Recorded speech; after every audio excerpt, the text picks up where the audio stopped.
नमस्कार। आज मैं फिर आपके सामने अपराध की एक और घटना लेकर आया हूं। अपराध की ये घटना भी उसी वक्त की है जिस वक्त की घटनाएं मैं आपको पिछले कुछ दिनों से बता रहा हूं। वही वक्त, वही दौर, वही टाइम स्लॉट, वही कालखंड जब कानून के मानने वाले कम थे। अपराध चरम पर था।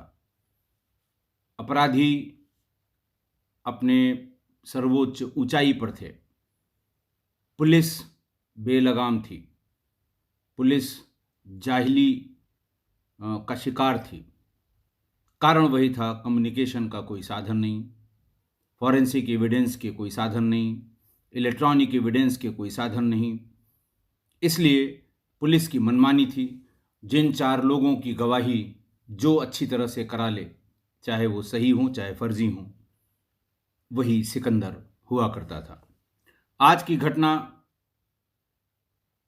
का सन है 2001, तारीख है 23 मार्च, जिला है लखनऊ, थाना है गाजीपुर। गाजीपुर थाना ट्रांस गोमती का एरिया होता है। गोमती के इस पार लखनऊ जो पुराना शहर है, जिसमें हजरतगंज है, अमीनाबाद है, कैसरबाग है, वजीरगंज है, नाका है, हसनगंज है, ये सारे पुराने इलाके का इलाका, ये पुराने लखनऊ में ओरिजिनल जगह पर जो है उसको गोमती के इस पार कहते हैं। और गोमती के उस पार नया लखनऊ है। गोमती नगर, इंदिरा नगर, महानगर, विकास नगर, ये सब, और जितना फैलाव लखनऊ का पिछले मेरे देखते देखते पिछले 25 सालों में हुआ है, वो सारा का सारा इसी ट्रांस गोमती इलाके में हुआ है। जैसा मैंने बताया कि इसी ट्रांस गोमती इलाके में इंदिरा नगर कॉलोनी के मकान नंबर 14/1159 में रहने वाले सज्जाद अली 11 मार्च को उन्होंने अपने दोस्तों से एक बात शेयर की कि वो अपने पत्नी और बच्चों को लेने अपने घर जा रहे हैं। अपने घर का मतलब वो रहने वाले जनपद बाराबंकी के थाना सफदरगंज इलाके के गांव चंदवारा के रहने वाले थे। बहरहाल वो गए, लेकिन वो तो नहीं आए। 11 तारीख को वो ये कह के निकले, वापस नहीं लौटे। 15 तारीख को उनकी पत्नी और बच्चे अपने मकान पर आ गए। उनकी पत्नी अख्तर जहां, बड़ा बेटा सरताज अली और 2 और छोटे छोटे बच्चे, ये सब घर आ गए। घर आने पर सरताज अली ज़्यादा परेशान हुआ कि पिताजी कहाँ गए। लोगों से पूछना शुरू किया। धीरे धीरे उसकी मुलाकात उनके उस दोस्त से हुई जिसको उन्होंने ये बताया था कि बेटे की तबीयत खराब है और मैं उसको लेने गांव जा रहा हूं। ये बात आकर उसने अपनी मां को बताई।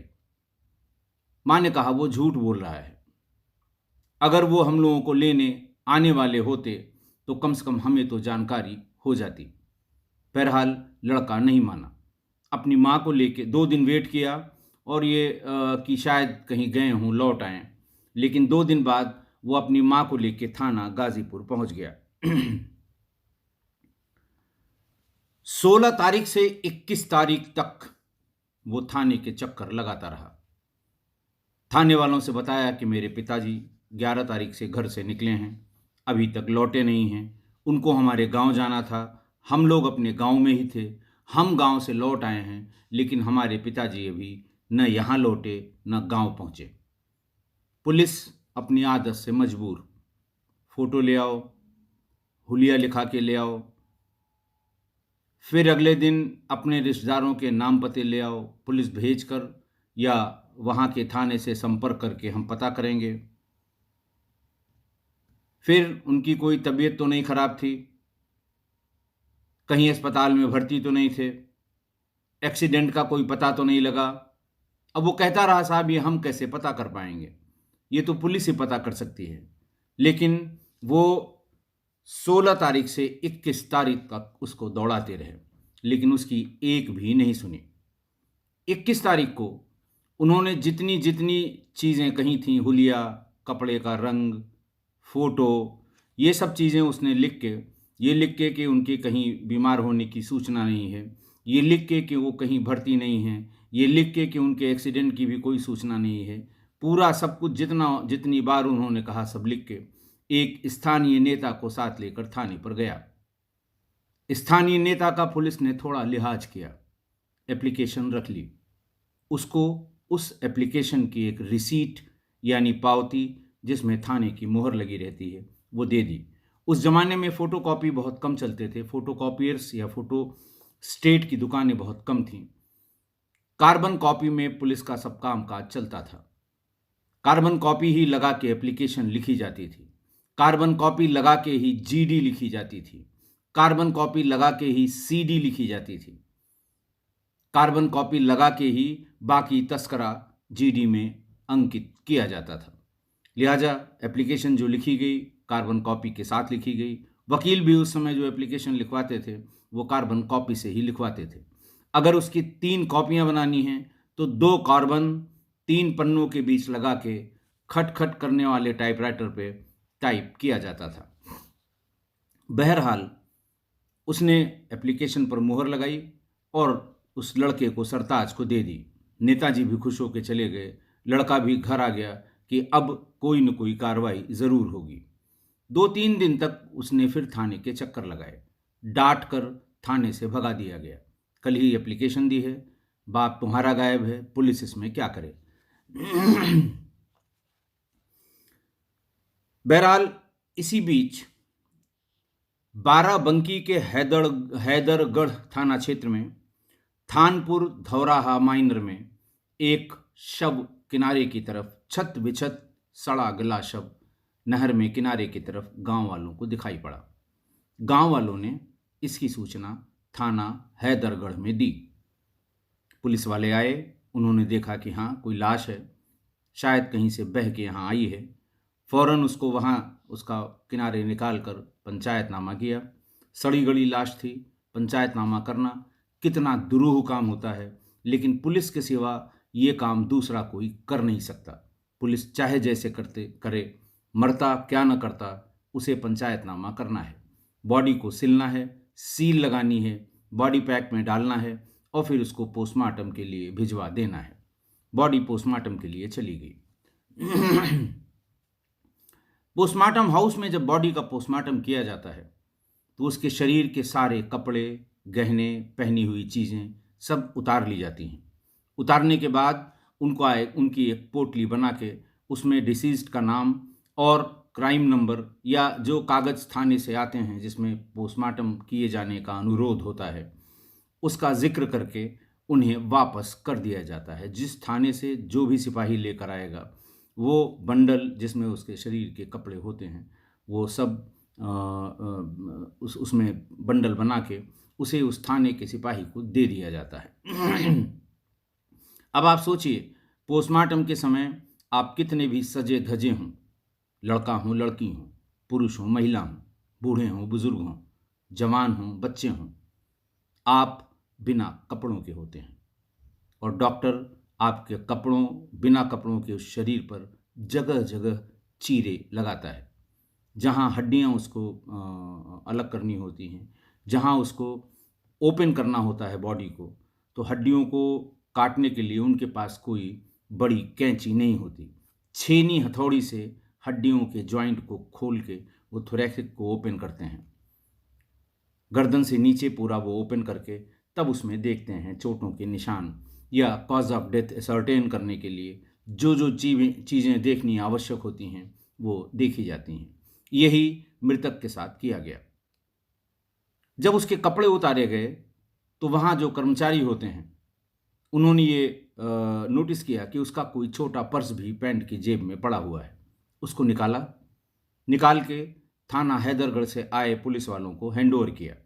उन्होंने देखा कि उसमें 2 फोटोग्राफ, टेलीफोन नंबर वाली एक स्लिप और 100 रुपए की नोट उसमें मौजूद थी। जो टेलीफोन नंबर उसमें लिखे थे उसमें 6-7 लोगों के टेलीफोन एक साथ लिखे हुए थे। हैदरगढ़ पुलिस के उन सिपाहियों ने उसको देखा, पीसीओ से थाने पर फ़ोन किया कि साहब इसके जेब से ये निकला है। चूंकि बॉडी अज्ञात थी, इसलिए उन्होंने कहा हो सकता है जिसकी हो उसके घर वाले आ जाएं, पहचान हो जाए। थाना हैदरगढ़ में जब ये नंबर नोट कराए गए तो हैदरगढ़ थाने के फ़ोन से उन सभी नंबर्स पर कॉल की गई और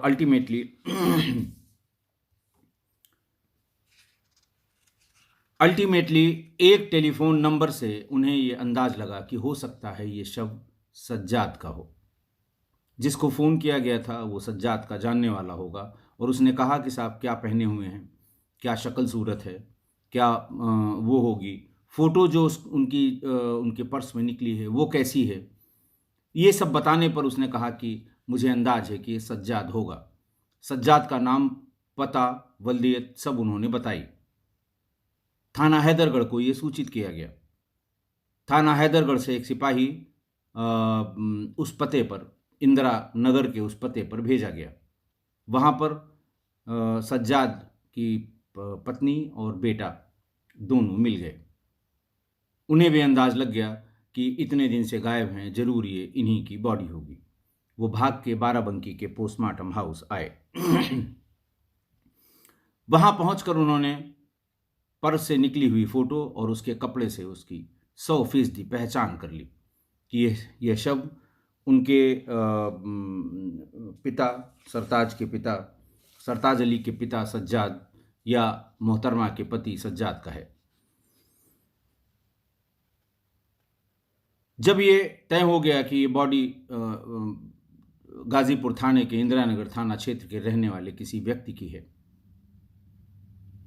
तो थाना हैदरगढ़ ने उनको फ़ोन किया, थाना गाजीपुर को, कि साहब ये आपके यहाँ से संबंधित बॉडी है, क्राइम आपके यहाँ है, लिहाजा आप इसकी सारी विवेचना और सारी आगे का काम आप इसका टेक ओवर करें, आगे का काम करें। हमारा काम हो गया, हमने इसका पोस्टमार्टम करा दिया। गाजीपुर थाने ने फ़ौरन इसको पलट दिया, फ़ौरन इसको मना कर दिया और कहा लाश आपके यहाँ मिली है, पोस्टमार्टम रिपोर्ट में हत्या आई है, आप जाने, आपका काम जाने। थाना गाजीपुर से इसका कोई लेना देना नहीं है। जब ये बात थाने से, थाना हैदरगढ़ से और थाना गाजीपुर लखनऊ से हो रही थी तो सरताज अली भी वहाँ मौजूद था। उसने अपने जेब से थाने पर रिसीव कराई गई उस कार्बन कॉपी को इंस्पेक्टर को दिखाया, हैदरगढ़ के इंस्पेक्टर को, कि साहब ये कैसे मना कर सकते हैं, मैंने थाने पर ये रिसीव कराया है, इस पर थाने की मुहर लगी है। इंस्पेक्टर हैदरगढ़ ने देखा बच्चे की बात सही थी, उस पर मुहर भी लगी थी, तारीख भी पड़ी हुई थी। एक बार फिर उन्होंने थाना गाजीपुर को फ़ोन किया। उन्होंने कहा आप ये कैसे कह सकते हैं कि आपसे संबंधित नहीं है, मृतक का लड़का मेरे सामने खड़ा है, इसकी फलां तारीख की एक एप्लीकेशन आपने रिसीव की है, उस पर मुहर लगी है, थाने के मुंशी ने चिड़िया बिठाई है, आप ये बिल्कुल मना नहीं कर सकते। थानाध्यक्ष गाजीपुर फिर तुरंत अपनी बात से पलट गए। उन्होंने कहा अच्छा हो सकता है, मुझे नहीं पता, मैं अभी थाना कार्यालय में पूछता हूं। उनको चूंकि जानकारी थी इसलिए उन्होंने फौरन बिना देर किए हुए वो एप्लीकेशन निकाली और बैक डेट में उसकी गुमशुदगी लिख दी। लाश 23 को मिली थी। 21 तारीख में, जिस तारीख को वो दे आया था, उसी दिन शाम में, चूंकि मैंने बताया था कि जीडी यानी जनरल डायरी, ठीक, एफआईआर, ये सब मैनुअल हुआ करता था, कोई कंप्यूटराइज्ड एफआईआर नहीं होती थी।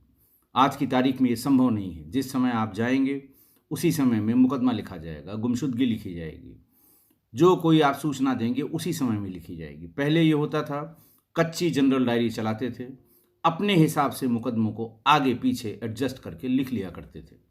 यही किया और 1 घंटे बाद उनको सूचना दी कि हाँ मैंने ढूंढवा लिया है, पता कर लिया है, ये बिल्कुल सही कह रहा था लड़का, इसकी एप्लीकेशन है और इस पर एक गुमशुदगी भी लिखी हुई है। थाना हैदरगढ़ ने कहा कि अगर गुमशुदगी लिखी हुई है तो आप आगे की विवेचना यहाँ से, हमारे यहाँ से कागजात लेकर शुरू करें। पोस्टमार्टम में हत्या का कारण एंटीमॉर्टम इंजरीज आया है, इस आदमी का मर्डर हुआ है, गनशॉट इंजरी भी है इसमें। खैर, मरता क्या न करता, उन्होंने कागज वहां से मंगा लिए और इन्वेस्टिगेशन शुरू की। बॉडी परिजनों को पोस्टमार्टम हाउस से उपलब्ध करा दी गई, हस्तगत कर दी गई, हैंडओवर कर दी गई। उन्होंने उसका अंतिम संस्कार कर दिया। अंतिम संस्कार करने के अगले दिन स्थानीय नेता, जो उस समय गुमशुदगी वाला वो कागज रिसीव कराने के लिए थाने पर गया था, वो सज्जाद के बेटे के साथ करीब 100 लोगों को लेकर थाना कैंपस में उपस्थित हुआ। वहां पर उसने पुलिस की लापरवाही के तमाम आरोप लगाए। शोर बढ़ता गया। पुलिस ने कैंपस से बाहर खदेड़ने की कोशिश की। बाहर गाजीपुर थाने के ठीक बाहर सड़क पर ये सारे लोग बैठ गए। दोनों तरफ की ट्रैफिक रुक गई।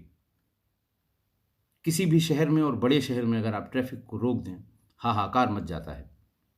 फौरन वहां पर गाजीपुर के सर्किल अफसर और एसपी सिटी ट्रांस गोमती दोनों पहुंच गए। लोगों ने भीड़ से बातचीत शुरू की। भीड़ ने एक एक करके सारी बात बताई कि साहब, हम लोग घूमते रहे, 16 तारीख से ये बच्चा घूम रहा है, न तो इसकी एफआईआर लिखी, न इसकी गुमशुदगी लिखी। जब मैं इसको लेकर आया तब जाके कहीं वो एप्लीकेशन इसको रिसीव करके इसकी पावती, इसकी कार्बन कॉपी इसको दी गई।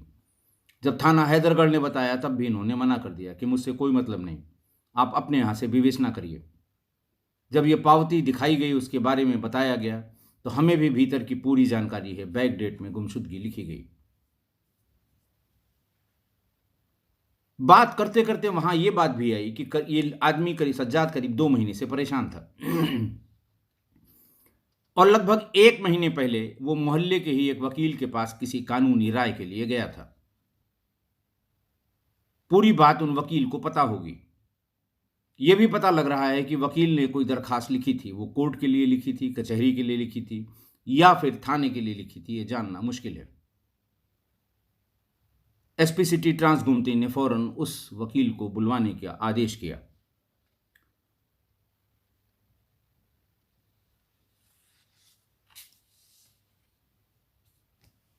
क्योंकि थाने ने साफ मना कर दिया कि इस तरह का कोई प्रार्थना पत्र हमारे थाने पर रिसीव नहीं है, न थाने को इसकी कोई जानकारी है।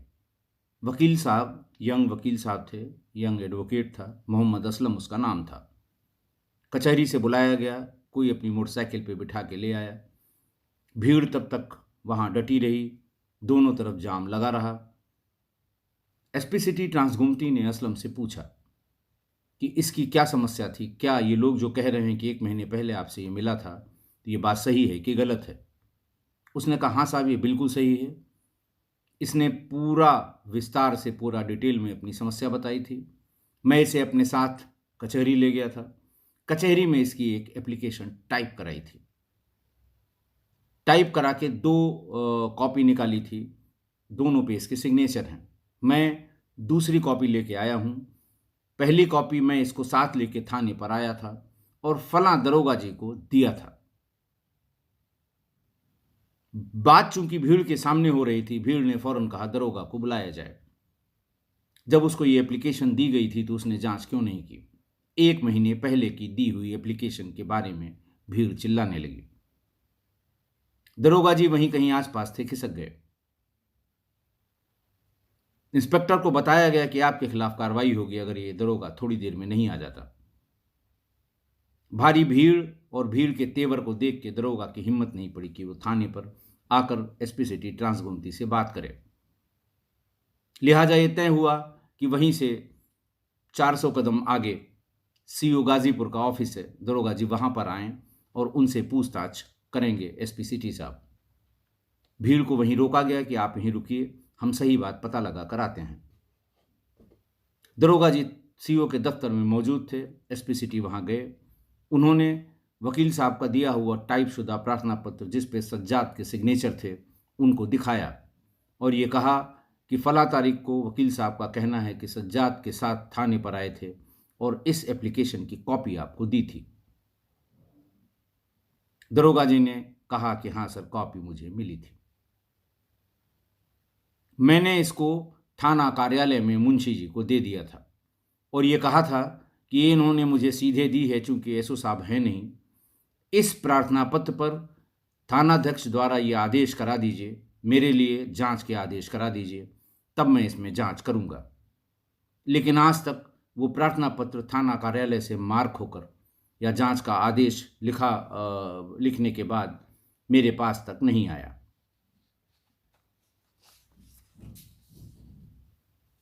तब एसपी सिटी ट्रांस गुमती ने आके भीड़ को बताया कि आपकी बात बिल्कुल सही है, ये एप्लीकेशन वकील साहब और सज्जाद यहाँ आकर दे गए थे।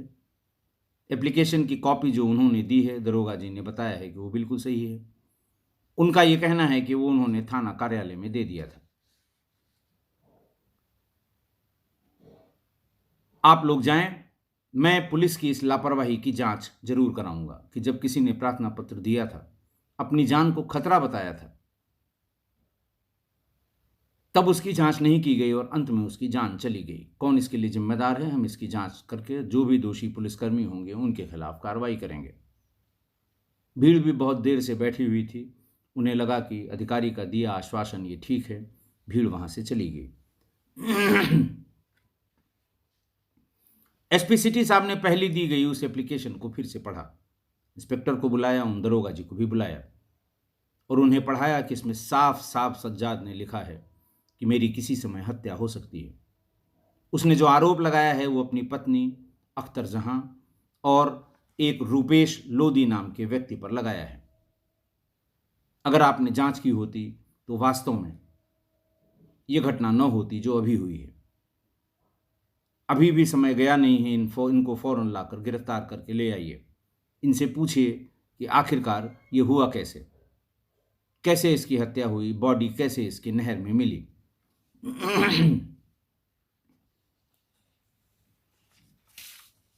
पुलिस दोनों को उठा लाई।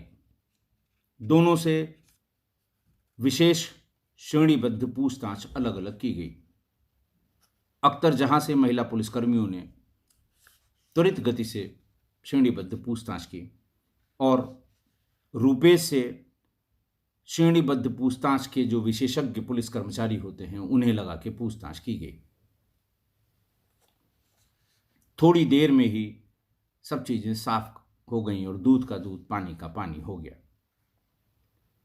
हुआ यह था कि कुछ समय पहले लखनऊ में नगर निगम के चुनाव हुए थे और रूपेश लोधी उसमें चुनाव लड़ रहा था। उसने अपने चुनाव प्रचार और जनसंपर्क का काम सज्जाद की पत्नी अख्तर जहां को दे दिया था और अख्तर जहां पूरा टाइम रूपेश लोधी के साथ उसकी गाड़ी में चुनाव प्रचार और जनसंपर्क का काम करती थी। जगजीवन वार्ड है इंदिरा नगर में, वहां से ये प्रत्याशी था। वहीं उसी वार्ड की रहने वाली अख्तर जहां थी। रूपेश चुनाव हार गया, लेकिन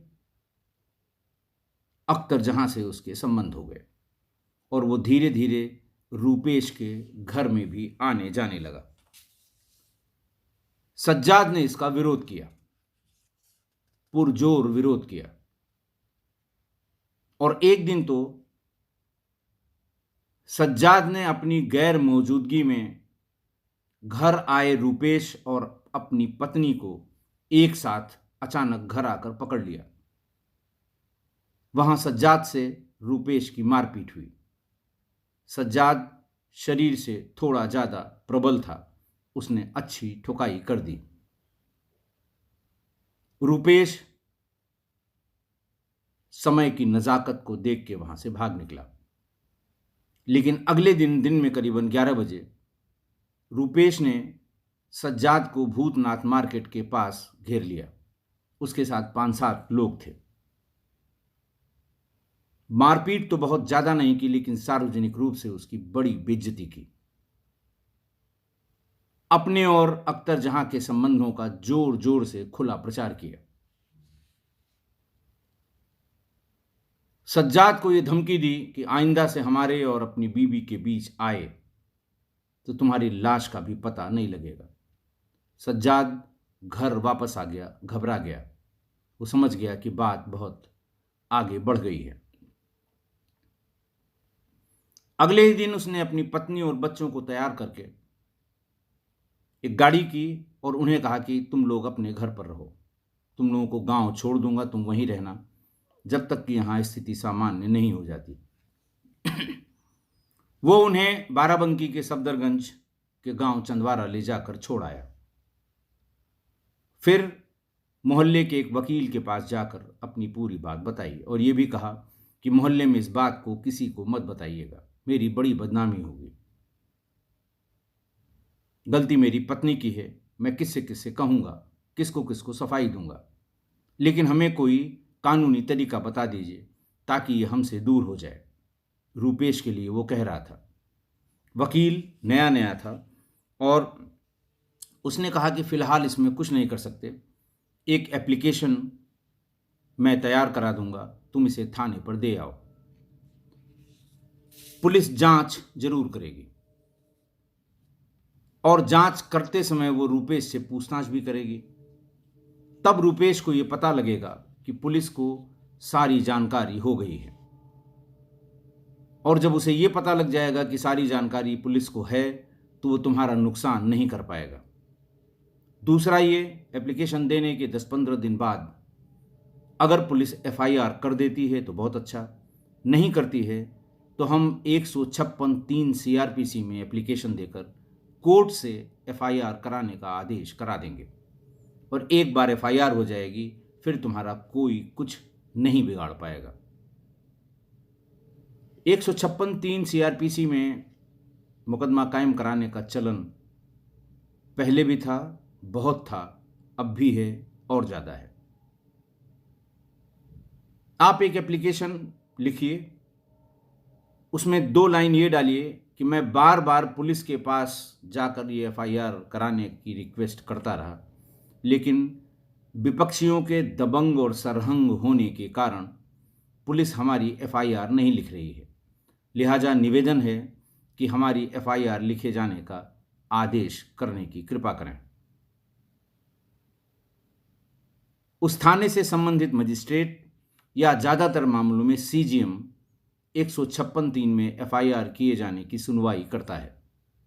सुनवाई करने के बाद 90% केसेस में सीजीएम या संबंधित मजिस्ट्रेट थाने को प्रार्थना पत्र जो उसका कोर्ट के समक्ष प्रस्तुत किया गया था उस पर एफआईआर करने के आदेश करता है।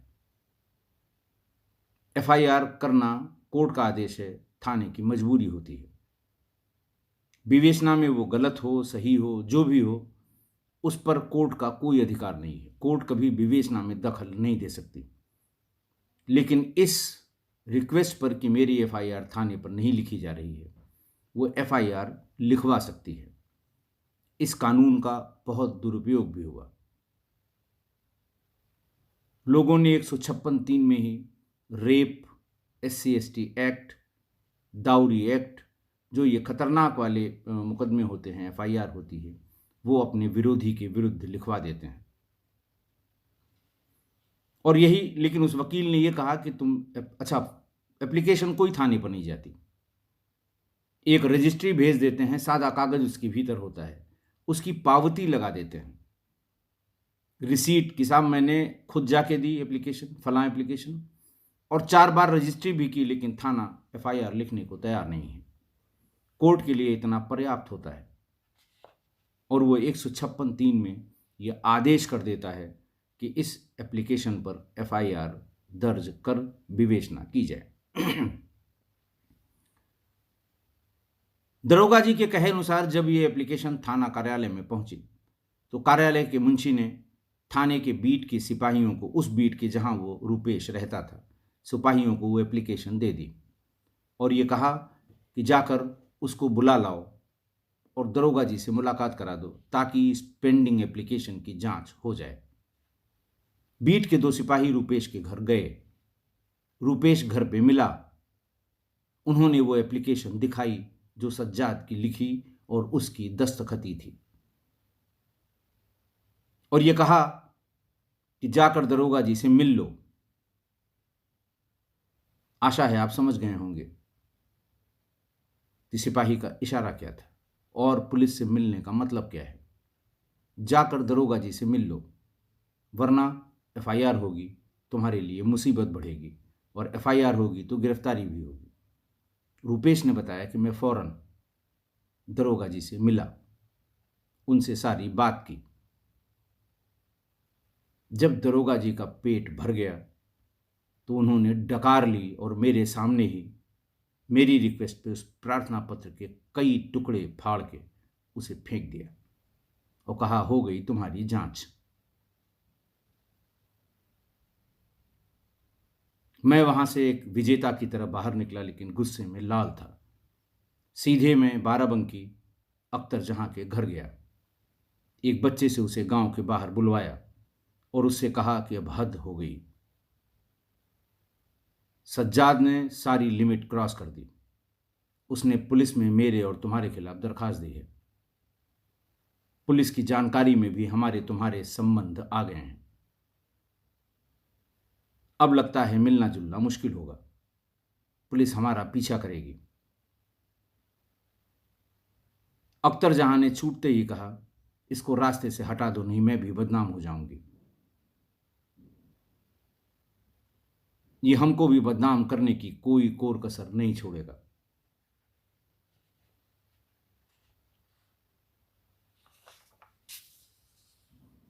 उसने कहा कि इसको किसी तरह से बुलाओ, मैं रास्ते से उठा लूंगा। फौरन अख्तर जहां अपने एक पड़ोसी को लेकर पीसीओ गई।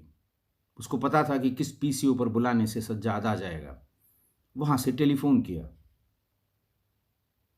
1 घंटे 2 घंटे बाद सज्जाद, जब उसको सूचना मिली कि पत्नी बात करना चाहती है, वो पीसीओ में आ गया। अख्तर जहां ने उसको बताया कि बेटे की तबीयत खराब है, फौरन आ जाइए, यहाँ डॉक्टर अच्छे नहीं हैं, इसको लखनऊ के डॉक्टर्स को दिखाना होगा। सज्जाद ने कहा, ठीक है, तैयार रहना, मैं शाम तक पहुंच जाऊंगा। एकदम तैयार रहना ताकि वहां पर टाइम न लगे। ये बात जैसे ही अख्तर जहां ने सुनी, टेलीफोन करके रूपेश लोधी को बता दिया, उसके घर में अपना टेलीफोन लगा हुआ था, कि वो आज शाम को किसी समय यहां आएगा। रास्ते में ही कहीं उसका काम तमाम होना चाहिए। रूपेश एक जीप लेकर सफेदाबाद रेलवे क्रॉसिंग पर खड़ा हो गया। सफेदाबाद रेलवे क्रॉसिंग का जो रेलवे ओवरब्रिज है, वो तब नहीं बना था, ये भी 4-5 साल पहले बना है। बहुत ज़्यादा गाड़ियाँ वहाँ से क्रॉस होती हैं, लंबे लंबे वहाँ पर फाटक बंद होता है तो लंबे लंबे जाम लगते हैं। इसी आशय से खड़ा था कि जाम के समय वो मिल जाएगा, पहचान लूँगा, उतार लूँगा। थोड़ी देर में वो अपनी राजदूत मोटरसाइकिल से आता हुआ दिखाई पड़ गया। रूपेश के 2 साथियों ने उसे बातचीत में उलझा के मोटरसाइकिल वहीं खड़ी करा के किसी से मिलने के लिए किनारे की तरफ ले गया। वहाँ रूपेश खड़ा हुआ था। हल्का अंधेरा भी हो गया था। रूपेश ने देखते ही उसको गोली मार दी। जब वो गिर पड़ा तो अपनी जीप को उस जगह पे जहां गोली मारी गई थी वहां ले जाकर बाहर बाहर के रास्ते से उसे सफदरगंज की तरफ ले जाने लगा। वहीं से आगे उसका जो ओरिजिनल आइडिया था, या उसको जो ओरिजिनली करना था, वो करना था कि उसे वहाँ से ले जाकर फैज़ाबाद में सरयू से कहीं फेंक देंगे। लेकिन जब वो सफदरगंज क्रॉस कर रहा था तो रास्ते में उसे अख्तर जहां खड़ी दिखाई दी, क्योंकि वो भी वेट कर रही थी कि रूपेश कब आ जाए। वो चाहती थी कि रूपेश को पहले ही यहां लेके जब वो अपने गांव की तरफ मुड़ेगा वहां कहीं रास्ते में रोकेंगे। रूपेश ने जीप रोक दी। पीछे का पर्दा गिरा हुआ था। उससे कहा, पीछे बैठ जाओ। जब वो पीछे बैठी तब उसने बताया कि ये इसका काम तमाम कर दिया है, इसे नदी में फेंकने जा रहा हूं। अख्तर जहां को ये महसूस हुआ कि शायद इसकी सांस चल रही है। उन्होंने कहा, इसकी तो सांस चल रही है। अख्तर जहां ने अपना दुपट्टा निकाला और उसके गले को इस कदर कस दिया, और तब तक कसे रही जब तक कि वो ठंडा नहीं पड़ गया। फिर उसने कहा कि बहुत रात हो गई है और रास्ते में रात में चेकिंग होती है 2 थानों की, वहाँ जाना ठीक नहीं है, यहीं से मुड़ के हम लोग हैदरगढ़ की तरफ चलते हैं। हैदरगढ़ में नहर पुलिया के ऊपर से इसे फेंक देंगे। उसने पूछा कि अगर पानी नहीं होगा तब? तो उसने कहा पानी नहीं होगा तब आगे से चलेंगे, कहीं सरयू में फेंक दिया जाएगा। वो दोनों वहां से हैदरगढ़ पुलिया पर पहुंचे और वहां से उसको इधर उधर देख के जब कोई गाड़ियां आती जाती नहीं दिखाई पड़ी, तो बहुत तेज बहाव था उस समय, सीजन सिंचाई का था, सीजन ऑलमोस्ट ख़त्म होने वाला था, वहीं उसमें नहर के पानी में फेंक दिया।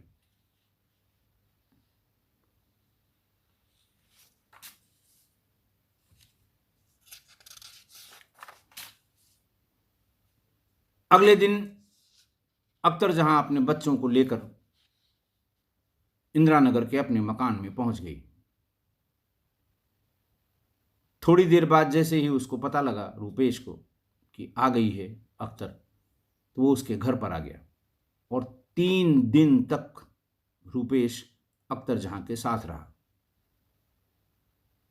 और वहां बराबर थाने चौकी के चक्कर लगाकर कि कोई बात तो नहीं हुई। सज्जाद के बेटे सरताज से बार बार कि तुम कहाँ गए थे, क्या बात हुई, कैसे पता लगेगा, कहाँ हैं, तुमको कुछ जानकारी हो तो बताओ, इस तरह की बातें वो करता रहा। इतनी बड़ी बात और सब घटना बताने के बाद पुलिस ने दोनों को गिरफ्तार किया और जेल भेज दिया। उसके साथ 2 लोग और जो थे, उनकी जो उसने पहचान बताई थी, वो नाम पते गलत निकले, लेकिन पुलिस को पता लग गया। उनको गिरफ्तार करने के लिए पुलिस रेड करने लगी। आज की घटना, प्रेम में अंधे 2 लोगों ने एक निरीह की जान ले ली, लेकिन अपराधी कितनी भी चालाकी करे, कुछ न कुछ सबूत पीछे छोड़ जाता है। ये पुलिस के लिए बहुत, हम जब ट्रेनिंग में थे तो हमेशा हमारे सीनियर्स और जो ट्रेनिंग में विजिटिंग लेक्चरर्स आते थे वो बताते थे कि घटनास्थल का बारीकी से निरीक्षण करें, स्वयं जाएं, कभी दूसरों पर मत छोड़ें, क्योंकि अपराधी कितना भी चालाक हो कहीं न कहीं गलती कर जाता है। यही यहाँ भी हुआ। प्रोफेशनल अपराधी होता तो लाश को नहर में फेंकने से पहले उसकी तलाशी ले लेता, और आजकल 90% केसेस में प्रोफेशनल अपराधी शव को डिस्पोज करने के लिए उसके सारे कपड़े उतार लेते हैं ताकि पहचान की कोई बात न रह जाए और जब तक छिप सके इसकी हत्या का राज छिपा रहे। लेकिन इन लोगों से यही गलती हुई। अगर उसकी जेब से वो फोटो, टेलीफोन नंबर न बरामद हुए होते तो शायद उसकी शिनाख्त कभी भी न हो पाती। दूसरा ये उनका दुर्भाग्य कि जैसे ही उन्होंने फेंका उसके 6-8 घंटे बाद ही नहर का पानी बंद हो गया, क्योंकि सिंचाई के सीजन की डेट फिक्स होती है कि फला तारीख से नहर चलेगी और फला को बंद हो जाएगी, ताकि नहर से सिंचाई करने वाले लोगों को पता रहे कि नहर कितने दिन चलेगी, कितने दिन में वो अपने खेतों को सींच सकते हैं। वो इधर फेंक के निकले और उधर पानी बंद हो गया।